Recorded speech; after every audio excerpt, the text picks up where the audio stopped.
goes to none other than, ladies and gentlemen, put your hands together for Biva Organic. Come on, don't stop clapping, don't stop giving a big round of applause to the winners, for I assure you, your award is coming. I just like the fact that one of them came dressed like a nurse.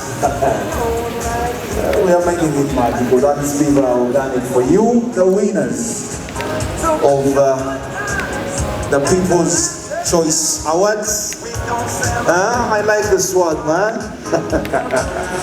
Let's do it. The Right Honorable Third Deputy Prime Minister, Honorable Rukiana Kadama Isaga, is here to award each and every one of us. Yes, let's embrace the moments. For you, they all look Biva. Ladies and gentlemen, at the next award category in line is the Real Estate Developer. Put your hands together, ladies and gentlemen, for Kamoga Property Consultants. Our awards, the award deputy lady is going now. Here comes Kamoga Property Consultants, of course led by the CEO himself.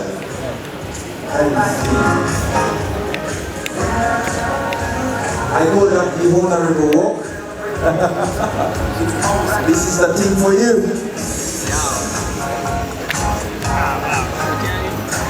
This is Biva Organic, the award-winning doctor, Access Building, Lubaga Road. Congrats to everybody. Thank you so much for supporting us as Biva Organics. Yeah, best natural company. My name is Award. Wow, that's nice. And that's the team from Kamoga Property Consultants receiving their award.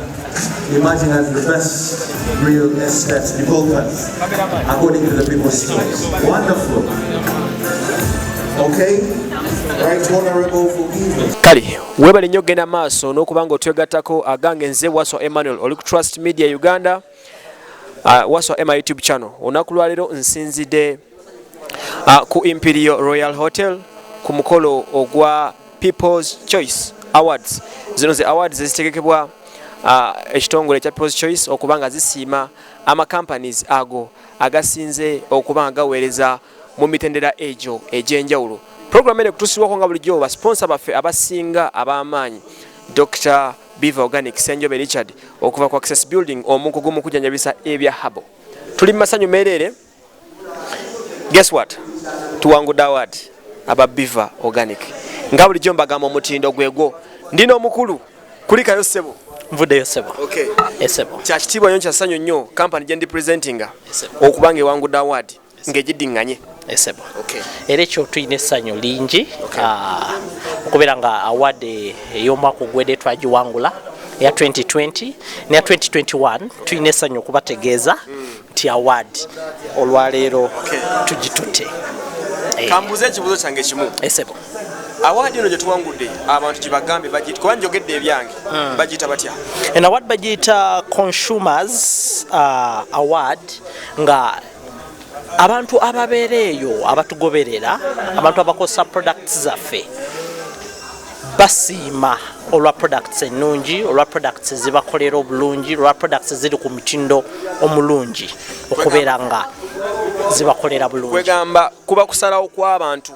Kuba kusalawo kw'abantu. Ne bagamba nti mu natural products. Yes. Products. Natural health products. Okay. Biva Organic products. Okay. Zikoze bulungi. Okay. Actually Biva Organic products zibayambye nnyo okubeera nga zibatereeza mu mbeera z'obulamu. Eno ya 221. Eno ya 221. Bajjukize ne omwaka ogwedde twagitwala. Omwaka ogwedde nayo twagitwala ya 2020. Okay. Actually twagitwala mu kaseera akali akazibu ennyo, akaseera akali aka COVID. Nenga abantu era mwatuula eyo. Okay. Ne musiima nti Biva Organic ne products ze tubawa zibakolera bulungi era award eyo ne mugituwa. Era n'omwaka guno still kyekimu products ze tubawa mukoze bulungi ne mutuwa award eno yemu. Okay. Essebo. Abantu bagala nnyo okumanya what does Biva stands for? Biva ekimufulo w'enjawulo ku balala kye kiriwa? Biva Organic ekitufulo ekyenjawulo is research gwe tukola ne products ez'enjawulo eziri natural. Nti products zaffe tuzileka mu natural form yaazo, tewali kintu kirala kye twongeramu, era products zisigala zikuyamba okusinziira ku ntegeka gye tukitegekamu. Biva Organic products zaffe lwaki tuteeka nnyo essira nti products zibeera natural. Products zaffe we tuba tuzitegeka tewali kirungo kye tujjamu, ate tewali kirungo kirala kye twongeramu.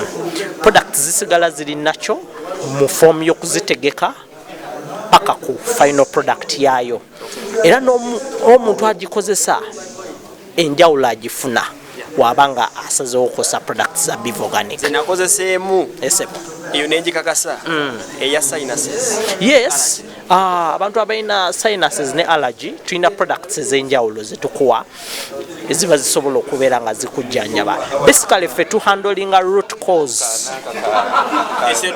ekireeta obulwadde kyetusinga okuhandlinga n'oba nga oterera bulungi. Kati nga ensonga yeya sinuses, abantu bangi tubahandlinze ku mbeera ya sinuses era ne baba nga baterera, era ekyo kyo tulina obukakafu nti products zetubawa zibakolera ddala obulungi. Abantu babuulire Biva Organics esangibwawa n'obubaka ki Dr. bwatuwadde, Dr. Senyobe? Biva Organic tusangibwa ku kizimbe kya Access Building ku Rubaga Road. Access Building kiri opposite Hotel Sojovaro okuliraana amafuta ga Orex. Tuli ku ground floor room 314 wojja okutusanga.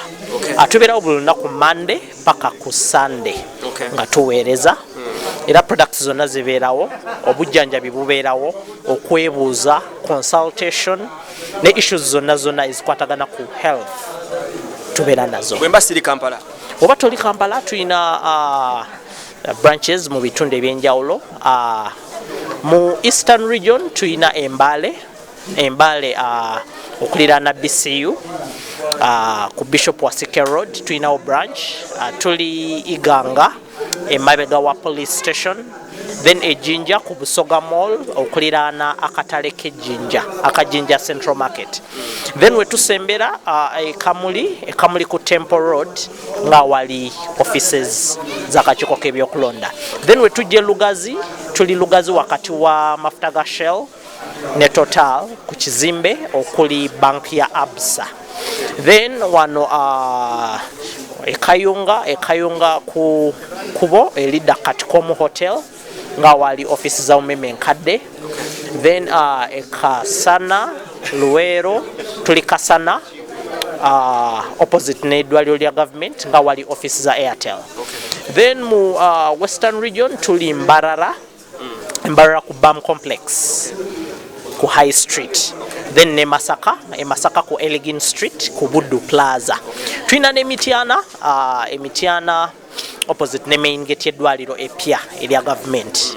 Ojja okutusanga Emitiana, era services zonna zibeerawo, obujjanjabi, okwebuuza ne products ziri natural nga we tuze tubabuulira. That's really nice. Enamba gye tukozesa official number? Enamba tulina enamba 3.